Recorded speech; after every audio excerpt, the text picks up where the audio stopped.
Hello बच्चों, आज हम अपनी कक्षा 9वीं की पाठ्य पुस्तक स्पर्श भाग 1 के काव्य खंड से रहीम दास जी के दोहे को पढ़ेंगे। सबसे पहले मैं रहीम जी के जीवन परिचय के बारे में आपको बताती हूँ। रहीम का जन्म लाहौर में सन 1556 में हुआ। इनका पूरा नाम अब्दुल्ला रहीम खान खाना था। रहीम अरबी, फारसी, संस्कृत और हिंदी के अच्छे जानकार थे।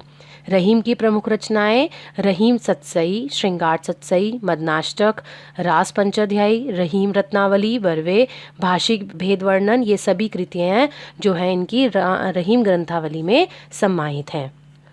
तो बच्चों, पाठ शुरू करने से पहले आप मेरे चैनल को सब्सक्राइब करें, वीडियो को लाइक करें, शेयर करें ताकि और भी बच्चे इसको पढ़ सकें। आप मुझे कमेंट करके बताएं कि ये आपको पाठ कैसा लगा, आपको समझ में आया, ये मुझे ज़रूर बताएं। रहीम के दोहे पढ़ने से पहले मैं आपको पाठ प्रवेश बता देती हूँ कि इन दोहों में जो रहीम जी हैं उन्होंने क्या बताया है।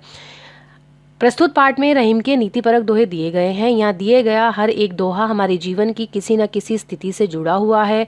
ये दोहे जहाँ एक और इन्हें पढ़ने वालों को औरों के साथ कैसा बर्ताव करना चाहिए, कैसा व्यवहार करना चाहिए, इसकी शिक्षा देते हैं, वहीं मानव मात्र को करणीय अर्थात करने योग्य और अकरणीय अर्थात न करने योग्य आचरण या व्यवहार की भी नसीहत यानी सीख देते हैं।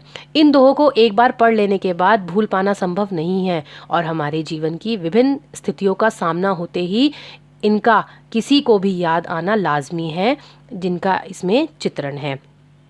तो दोहों को मैं पहले आपको पढ़ के सुनाऊंगी, फिर इसका संदर्भ और इसकी व्याख्या को मैं आपको समझाऊंगी।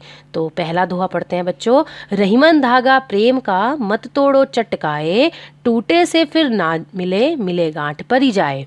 क्या कह रहे हैं इसमें रहीमदास जी?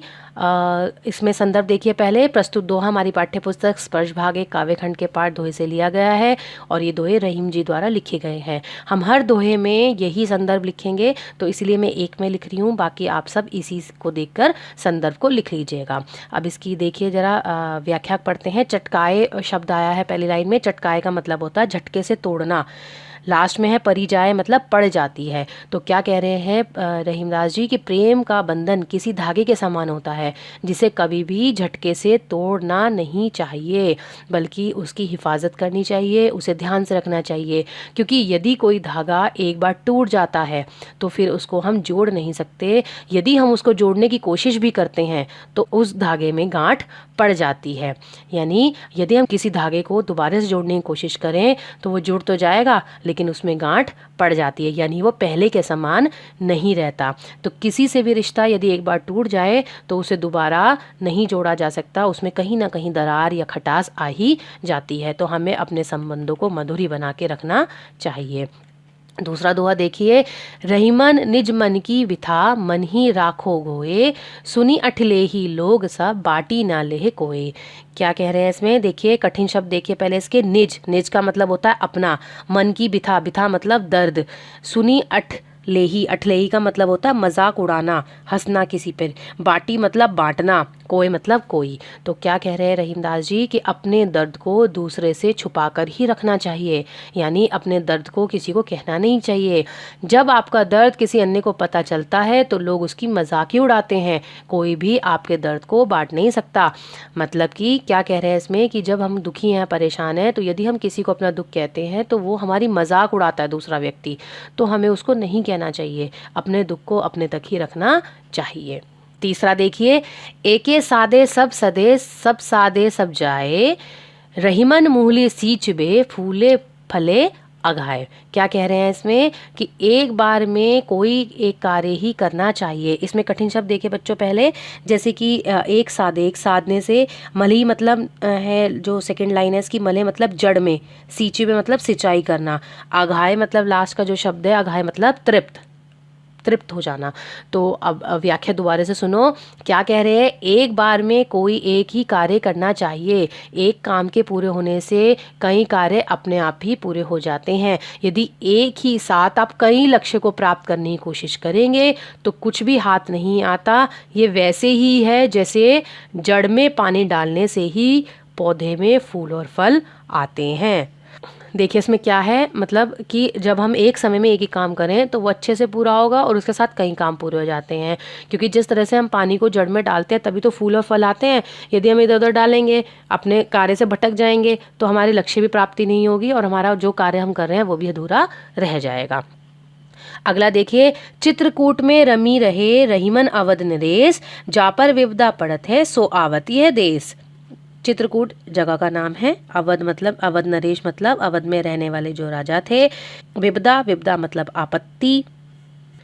व्याख्या देखिए, क्या कह रहे हैं रहीमदास जी कि जब राम को वनवास मिला था तो वे चित्रकूट में रहने गए थे।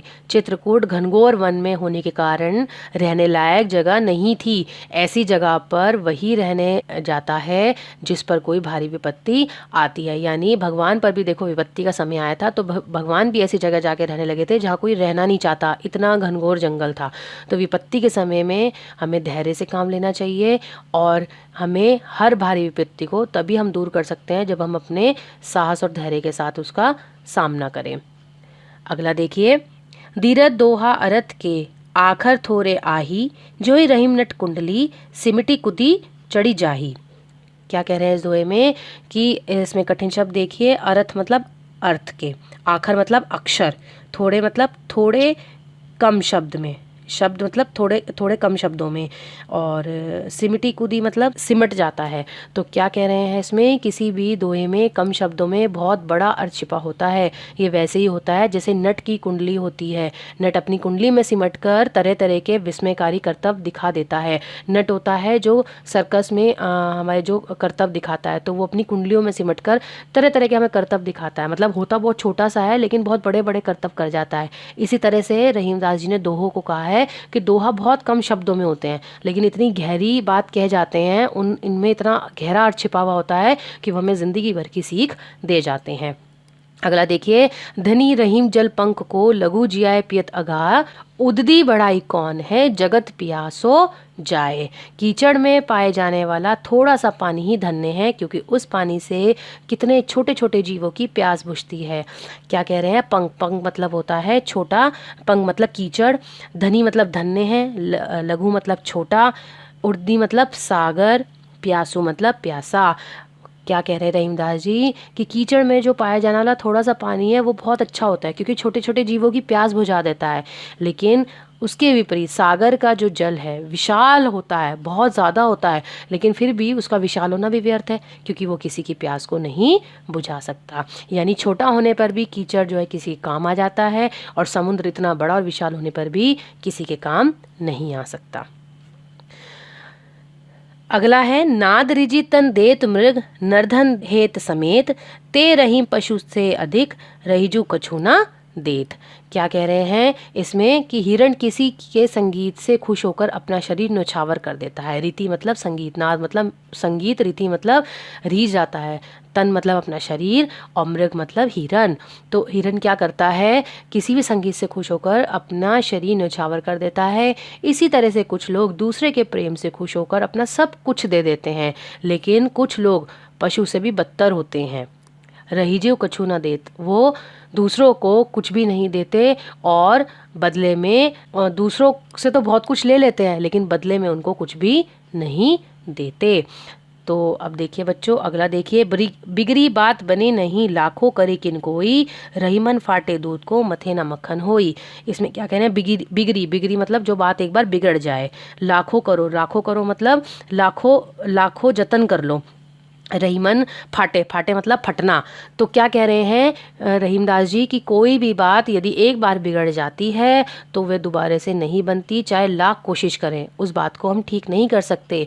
ये इसी तरह से होता है जैसे एक बार दूध अगर फट जाए तो उसको मथने से कभी भी मक्खन नहीं निकल सकता। ठीक है, तो अगला देखिए, रहीमन देखे बड़ेन को लघु न दीजिए डारी, जहाँ काम आवे सुई, कहाँ करे तलवारी। क्या कह रहे हैं रहीमदास जी कि बड़ी को देखकर कभी भी घमंड नहीं करना चाहिए और छोटे को देख के कभी छोटा नहीं कहना चाहिए, क्योंकि जहाँ पर सुई काम आती है वहाँ पर तलवार काम नहीं आ सकती। तो इसकी व्याख्या सुनो एक बार। किसी बड़ी चीज़ को देखकर किसी छोटी चीज़ की उपेक्षा नहीं करनी चाहिए, क्योंकि जहाँ छोटी चीज़ की ज़रूरत होती है वहाँ बड़ी चीज़ बेकार हो जाती है। जैसे जहाँ पे सुई की ज़रूरत होती है वहाँ पे तलवार का कोई भी काम नहीं हो सकता। तो इस तरह से ये आपको देखो छोटे छोटे दोहे हैं, लेकिन कितनी गहरी बात आपको बच्चों समझा जाते हैं, कितनी गहरी सीख आपको दे जाते हैं। अगला देखिए, रहीमन निज संपत्ति बिना कोई न विपत्ति सहाय, बिनु पानी जो जलज को नहीं रवि सके बचाए। क्या कह रहे हैं? निज संपत्ति, अपनी संपत्ति, कौनो न विपत्ति यानी कोई विपत्ति नहीं आती, बिनु पानी, पानी के बिना, जलज यानी कमल को, रवि मतलब सूर्य को। इसकी व्याख्या देखिए, जब आपके पास धन नहीं होता तो कोई भी विपत्ति में आपकी सहायता नहीं करता। ये वैसे ही है जैसे यदि तालाब सूखा पड़ जाए तो कमल को सूरज की रोशनी यानी सूरज जैसा प्रतापी राजा भी नहीं बचा सकता। अगला देखिए, यह आखिरी है बच्चों, ध्यान से सुनो, ये एक सीख दे के जाएगा दोहा, ध्यान से सुनिए। रहीमन पानी राखिए, बिन पानी सब सून, पानी गए न उबरे, मोती मानुष चून। पानी हमेशा अपने पास रखना चाहिए, क्योंकि पानी के बगैर जीवन संभव नहीं है। बिना पानी के ना तो मोती बनता है, क्योंकि सीप से मोती निकलता, और सीप कहाँ होता है? समुद्र में। ना चूना बनता है, ना ही पानी के बिना मनुष्य का जीवन संभव होता है। तो यानी तीनों चीज़ें तभी सफल होती हैं जब पानी हमारे पास हो। तो हमें इसका ध्यान रखना चाहिए। इसको दूसरे अर्थों में हम समझेंगे कि क्या कहते हैं कि मोती का जो यहाँ संबंध है, पानी का अर्थ मतलब क्या है मोती के संबंध में? चमक। रहीमदास जी का कहना है कि चमक के बिना मोती का कोई भी मूल्य नहीं होता। मानुष का जो संबंध कहा है पानी से, उसका अर्थ है आत्मसम्मान। यानी मोती के संदर्भ में पानी का अर्थ हो गया चमक, मानुष के संदर्भ में पानी का अर्थ हो गया आत्मसम्मान, और चून के संदर्भ में पानी का अर्थ हो गया सर्वोपरि। यानी बिना चून यानी बिना पानी के आटा नहीं मला जा सकता। तो इसीलिए यहाँ पे जो पानी है उसका क्या अर्थ हुआ? चमक, आत्मसम्मान और सर्वोपरि। तो इसको हम दूसरे अर्थों में भी समझ सकते हैं। तो बच्चों, ये आपके दोहे यहीं पे समाप्त होते हैं। आप मेरे चैनल को सब्सक्राइब करें, इस वीडियो को लाइक और शेयर करें। धन्यवाद।